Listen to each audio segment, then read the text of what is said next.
दो व्यक्तियों की आय का अनुपात कितना है, 9:7 है, और उनके खर्चों का अनुपात 4:3 है। यदि प्रत्येक व्यक्ति प्रति महीने में 2,000 रुपए बचा लेता है तो उनकी मासिक आय ज्ञात कीजिए। तो इस क्वेश्चन को बच्चों देखो कैसे करना है। पहले तो आप ये देख लीजिए कि ये जो क्वेश्चन है आपका उदाहरण नंबर कौन सा है, 11 है, और ये जो चैप्टर है बच्चों आपका कौन सा है, तीसरा चैप्टर है। ठीक है, तीसरे चैप्टर का उदाहरण नंबर 11, और जितने क्वेश्चन आप देख रहे हैं बच्चों ये सारे मोस्ट इंपोर्टेंट रहने वाले हैं एग्जाम्पल इस बार आपके बोर्ड एग्जाम में। तो एग्जाम्पल नंबर आप चाहें तो 11 पर आ सकते हैं, नहीं तो आप सिंपल अगर आपके पास बुक नहीं है तो डायरेक्ट आप यहाँ से इसका आंसर देखेंगे। ठीक है, तो एग्जाम्पल नंबर कौन सा होगा बच्चों आपका 11।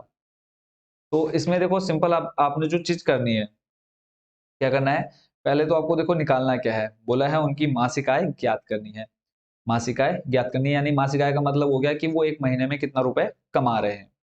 ठीक है, क्वेश्चन आपने अच्छे से पढ़ लिया, इसको मैं थोड़ा सा कर लेता हूँ छोटा सा। ठीक है, क्वेश्चन आप अभी भी इसको पढ़ पा रहे होंगे। सबसे पहले तुम क्या मान लेते हैं, माना दोनों व्यक्तियों की क्या मासिक आय। ठीक है, अनुपात दे रखा है, सिंपल हम क्या मान लेते हैं, उनकी आय मान लेते हैं। माना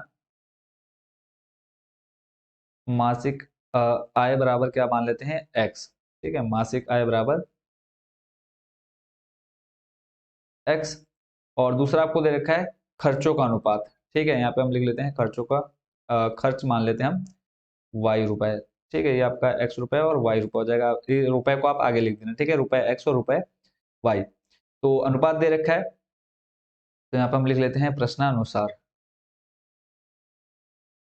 प्रश्नानुसार हमें अब देखो मासिक आय एक्स, तो पहला वाला आपका कितना अनुपात दे रखा है 9, और दूसरा 7, तो पहला वाला आपका कितना हो जाएगा 9x। ठीक है, और पहले व्यक्ति की आय। ठीक है, यहाँ पे हम लिख लेते हैं पहले व्यक्ति की आय बराबर पहले व्यक्ति की आय। पहले व्यक्ति की आय बराबर आपकी कितनी हो जाएगी 9x। ऐसे ही आपकी क्या हो जाएगी दूसरे व्यक्ति की आय। दूसरे व्यक्ति की आय अनुपात दे रखा है, तो दूसरे व्यक्ति की आय कितनी हो जाएगी बच्चों आपकी 7x। ठीक हो गया। ऐसे ही इसकी अगली लाइन भी यही सामने लिख लेते हैं, क्या है, खर्चों का अनुपात दे रखा है, तो पहला व्यक्ति का खर्च आज लिख लेते हैं हम, पहले व्यक्ति का खर्च। पहले व्यक्ति का खर्च, पहला व्यक्ति कितना खर्च कर रहा है बच्चों आपका 4। ठीक है, और हमने खर्च को क्या माना है वाई, तो ये हो जाएगा आपका 4y। ऐसे ही आपका हो जाएगा दूसरे व्यक्ति का खर्च। दूसरे व्यक्ति का खर्च बराबर कितना हो जाएगा 3y। ठीक है, अब उसके बाद आगे क्वेश्चन पढ़ते हैं। इसमें कहा है कि मतलब उनकी आय 9 है। ठीक है, पहले वाले का जो पहला जो कमा रहा है वो 9x है, उसमें से वो 4y खर्च कर दे रहा है, तो उसके पास कितना बच रहा है 2,000 रुपए बच रहा है। अब देखो यहाँ पर प्लस होगा या माइनस होगा, तो अगर मैं आपको बोलूं, अब मानो आपने क्या किया 9,000 रुपए कमाए। ठीक है, 9,000 रुपए कमाए और आपके पास महीना खत्म होने के पास 2,000 रुपए बच रहे हैं, तो क्या आप मुझे बता सकते हैं कि आपने कितने रुपए खर्च किए। तो सिंपल सा आप क्या बोलेंगे कि इस 9,000 में से मैं अगर 2,000 माइनस कर दूंगा तो मुझे क्या मिल जाएगा, ये पता चल जाएगा कितने हजार रुपए मैंने खर्च किए थे। यानी आप यहाँ पे देखो 9,000 में से 7,000 घटा रहे हो, तभी तो आपकी जो बचत है वो आपको पता चल रही है। तो ये हो गया आपका क्या, ये होगी आपकी आय 9,000 रुपए। ठीक है, आपने खर्च किया, यानी आय में से जब हम खर्च घटाएंगे तभी तो हमारी क्या बचती है, तभी हमारी बच जाएगी बचत। ठीक है, तो वही बस हमने यहाँ पे सिंपल यही अब समीकरण यहाँ पे बना देने हैं। तो यहाँ पे हम लिख लेते हैं। ठीक है, पहला है देखो, पहला वाला जो व्यक्ति खर्च कर रहा है वो हमारा कितना खर्च कर रहा है 9x खर्च कर रहा है, सॉरी 9x कमा रहा है, और खर्च कर दे रहा है उसमें से कितना 4y, और बचा कितना रहा महीने में 2,000 रुपए, क्योंकि क्वेश्चन में बोला है कि दोनों व्यक्ति ही कितने बचा रहे हैं महीने के लास्ट में 2,000 रुपए। ऐसे ही दूसरा लिख लेते हैं यहाँ पे, इसको मान लेते हैं समीकरण नंबर 1, और दूसरा जो व्यक्ति है वो कमा ले रहा है कितना 7x, और खर्च कर रहा है 3y, और ये भी बचा रहा है महीने के लास्ट में कितना 2,000 रुपए, इसको मान लेते हैं नंबर 2। ठीक हो गया, यहाँ तक अब आपको कोई कंफ्यूजन नहीं होनी चाहिए। अब इसके आगे का काम क्या करना है, इसको आप विलोपन विधि से सॉल्व करेंगे, बट आप पहले क्या कर लेते हैं, चाहे आप x या चाहे फिर y का मान आप क्या कर लो बराबर कर लो। क्या करना है, दोनों को, दोनों में से किसी एक को बराबर करना है। कैसे करेंगे बराबर, ठीक है, देखो बराबर करने का सिंपल तरीका क्या है, जो ऊपर संख्या है और जो नीचे संख्या है उनको अदला बदली करके गुणा करा दो।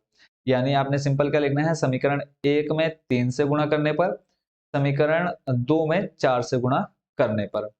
ठीक है, 2 और सॉरी पर 3 नीचे 4 से गुणा कराएंगे तो हो जाएगा देखो 9 18 9 3 27x, ठीक है।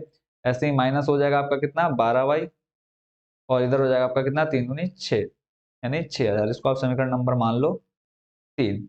ऐसे जब आप यहाँ गुणा कराओगे तो हो जाएगा बच्चों आपका कितना 28x, क्योंकि यहाँ किससे 4 से गुणा करा रहे हैं। माइनस का हो जाएगा 4 3 12y, देखो y के मान दोनों बराबर हो गए। ऐसे हो जाएगा आपका 4 दूनी 8000। ये हो जाएगा आपका समीकरण नंबर 4। अब यहाँ पे सिंपल आपने क्या करना है, विलोपन विधि से हल करना है। विलोपन विधि क्या होती है, x और y का अगर किसी एक का मान बराबर है तो सिंपल क्या कर देंगे, उसको घटा सकते हैं। देखो अब यहाँ पर हमें ये दोनों क्या हो गए, बराबर हो गए, बट दोनों चिन्ह कैसे हैं, माइनस के। तब हम क्या करेंगे, इनके चिन्ह बदल देंगे। ये माइनस हो जाएगा, ये हो जाएगा आपका प्लस, और ये हो जाएगा आपका माइनस। ठीक है, एक एक देखो माइनस हो गया, एक प्लस हो गया, एक कट हो जाएगा। 28x में से जब आप 27x घटाओगे, देखो बड़ा आपका क्या है माइनस का 28x, 28 में से जब आपका 27 घटेगा बचेगा आपके पास 1, और वो किसका x। ठीक है, यानी माइनस का क्या बचेगा आपके पास, x बचेगा।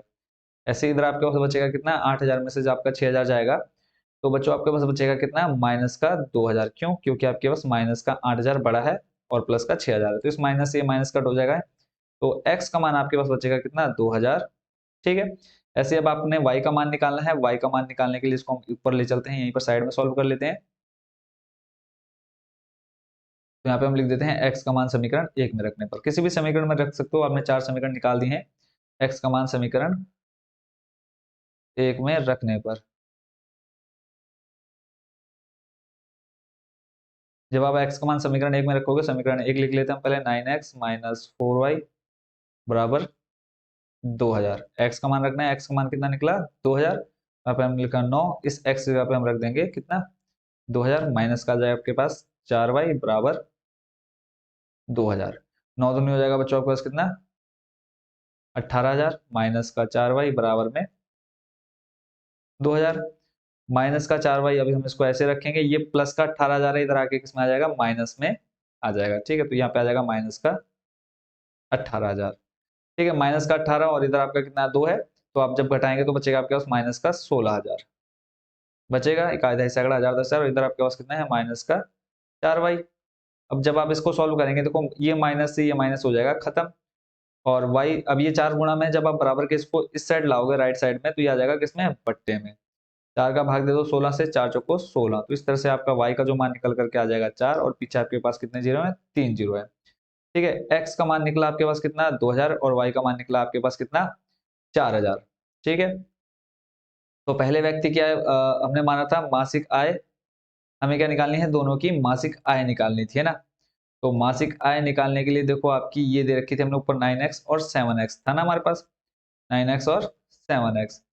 ठीक है, तो पहले व्यक्ति के लिए, अब ये जो चीज ऊपर थी बच्चों आपको ये सिर्फ समझाने के लिए था। ठीक है, ये जो मैंने आपको स्टार्टिंग में लिखा है ये सिर्फ समझाने के लिए था, इसको आपने क्वेश्चन में नोट नहीं करना। आप क्वेश्चन में नोट भी कर सकते हो, कोई प्रॉब्लम नहीं है, बट सिर्फ वो समझाने के लिए था। आप डायरेक्ट यहाँ से स्टार्ट करेंगे, पहले व्यक्ति क्या है 9x, दूसरे व्यक्ति क्या है हो जाएगी 7x, ऐसे ही खर्च आप यहाँ से स्टार्ट करेंगे। ठीक है, ये आपको सिर्फ समझाने के लिए था। अब लास्ट आपको देखो क्या दे रखा है 9x और 7x हमने माना है, 9x और 7x। तो यहाँ पे पहले व्यक्ति क्या, क्योंकि हमें क्या बताना है सिर्फ इनकी मासिक आय बतानी है, तो पहले व्यक्ति की मासिक आय हो जाएगी, पहले व्यक्ति की मासिक आय,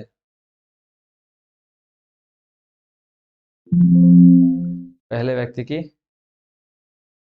मासिक आय। ठीक है, मासिक आय आपकी बच्चों कितनी हो जाएगी पहले व्यक्ति के लिए, x का मान आया आपका कितना 2000।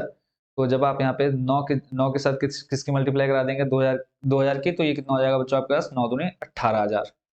ठीक है, 9 और गुणा में आपका x का मान कितना निकल करके आया 2000 रुपए। तो पहले व्यक्ति की जो मासिक आय निकल करके आएगी बच्चों कितनी आएगी 18000 रुपए। वहीं अगर बोलता है कि उनका मासिक खर्च ज्ञात करो, तो खर्च ज्ञात करने के लिए आप कहाँ मल्टीप्लाई करते हैं, ये इस जगह पर, यानी 4 से आप x की मल्टीप्लाई करा देते हैं ऐसे, सॉरी y की मल्टीप्लाई करा देते हैं ऐसे, 3 के साथ y की मल्टीप्लाई करा देते, तो आपका क्या निकल करके आ जाता उनका मासिक खर्च निकल करके आ जाता। क्लियर है, तो यहाँ पे आपका पहला कितना आ गया है, पहले व्यक्ति की मासिक आय 18000 रुपए। ऐसे दूसरे व्यक्ति की मासिक आय कितनी आ जाएगी, दूसरे की यहाँ पे सिंपल शॉर्ट में लिख देता हूँ दूसरे के लिए। तो दूसरे व्यक्ति के लिए आपका कितना था, जो इसका अनुपात दे रखा था वो था आपका 7। ठीक है, 7 दे रखा था तो आपने सिंपल 7 लिखा, और गुणा करा देनी आपने किससे 2000 से। ठीक है, 2000 से मल्टीप्लाई करा दी, इस तरह से आ गया 7 दूनी 14000। ठीक है, तो दूसरे व्यक्ति की मासिक आय कितनी होगी 14000 रुपए, और पहले व्यक्ति की मासिक आय कितनी आ गई 18000 रुपए। ठीक है। अगर क्वेश्चन में आपसे पूछता है कि इनका मासिक खर्च ज्ञात करो, तो जो आपका y का मान निकला है उसकी आपने मल्टीप्लाई यहाँ से करा देनी है। ठीक है। अगर इनके हम मासिक व्यय या खर्च की बात करें तो यहाँ पे आ जाता है 4 गुणा, और y का मान बच्चों आपका कितना आया था अभी, कितना 4000। तो यहाँ पे आप सिंपल 4 से 4000 की गुणा करा देते, तो आ जाता 4 चौको 16000। ठीक है, क्योंकि क्वेश्चन आपका घुमा फिरा करके देगा, और ऐसे ही यहाँ पे 3 की गुणा आप 4000 से करा देते, तो ये आ जाता कितना 4 3 12000।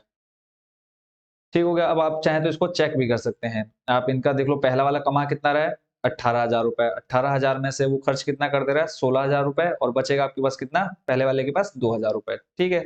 ऐसे ही दूसरे वाले को चेक करो, पहला वाला कमा कितना रहा है बच्चों 14,000 रुपए, खर्च कितना कर रहा है 12,000 रुपए। तो जब आप 14 में से 12,000 घटाओगे बचेगा आपके पास कितना 2,000 रुपए। तो वही चीज हमको क्वेश्चन में बोल रखी है कि वो प्रत्येक महीने कितने हजार रुपए बचा ले रहे हैं, 2,000 रुपए बचा ले रहे हैं। तो इस तरह से बच्चों ये क्वेश्चन भी आपका हो गया कंप्लीट। ठीक है, आप चाहे तो इसका स्क्रीनशॉट लेकर के इसको आप और अच्छे से सॉल्व कर सकते हैं। ठीक है, अब चलते हैं आपके अगले प्रश्न की